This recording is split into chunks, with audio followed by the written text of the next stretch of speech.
Marks News Headlines. শেষ 4 বছরে কাঁচা চামড়ার দাম ক্রমান্বয়ে কমলেও কয়েক গুণ বেড়েছে চামড়াজাত পণ্যের ফলে এতিম দুস্থরা বঞ্চিত হলেও ফুলে ফেপে উঠেছেন চামড়া দ্রব্য প্রস্তুতকারক, রপ্তানিকারক, সর্বোপরি ব্যবসায়ীরা। সন্ত্রাস, জঙ্গি হামলা, অপরাধ দমনে মাদারীপুরে বেড়েছে ক্লোজ সার্কিট বা সিসিটিভি ক্যামেরার ব্যবহার। অপরাধ কমার পাশাপাশি অপরাধী শনাক্ত করতে সিসিটিভি কাজে আসবে বলেও মনে করছে পুলিশ। খালেদা জিয়া অপরাধ করেছেন বলেই আদালতে যেতে ভয় পান, এমন মন্তব্য করলেন প্রধানমন্ত্রী শেখ হাসিনা। জাতীয় শ্রমিক লীগের প্রতিষ্ঠা বার্ষিকীতে বললেন, সব অপরাধের বিচারই নিশ্চিত করতে চায় সরকার।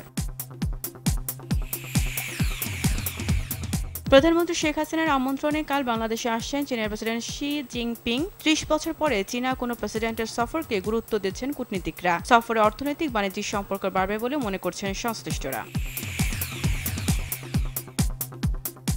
খুলনার রূপসা নদীর লবণচড়া এলাকায় এমভি টুঙ্গিপাড়া নামে একটি ক্লিংকারবাহী লাইটার জাহাজ ডুবে গেছে। জাহাজটিতে ৭৬০ মেট্রিক টন ক্লিংকার ছিল।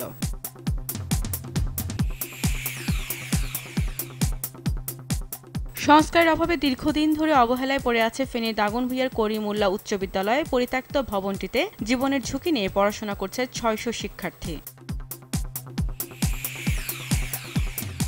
৫টি বাঙালি সংগঠনের ডাকে খাগড়াছড়ি, রাঙামাটি ও বান্দরবানে চলছে সকাল সন্ধ্যা হরতাল। পার্বত্য ভূমি বিরোধ নিষ্পত্তি কমিশন আইনের সংশোধনীর প্রতিবাদ এই হরতাল চলছে। সিরিয়ার পূর্ব আলেপ্পোর বিদ্রোহী নিয়ন্ত্রিত এলাকায় সরকারি ও রুশ বিমান হামলায় নিহত হয়েছে ৮১ জন, আহত আরও ৮৭। অন্যদিকে সিরিয়া ইস্যুতে আগামী সপ্তাহে যুক্তরাষ্ট্রের সঙ্গে শান্তি আলোচনায় বসার ঘোষণা রাশিয়ার। তৃতীয় ওয়ানডেতে সফরকারী ইংল্যান্ডের কাছে ৪ উইকেটে হেরে ২-১ সিরিজ হারল স্বাগতিক বাংলাদেশ। প্রথম বাংলাদেশি হিসেবে ওয়ানডে ম্যাচে তামিম ইকবাল পূর্ণ করেছেন ৫,০০০ রান।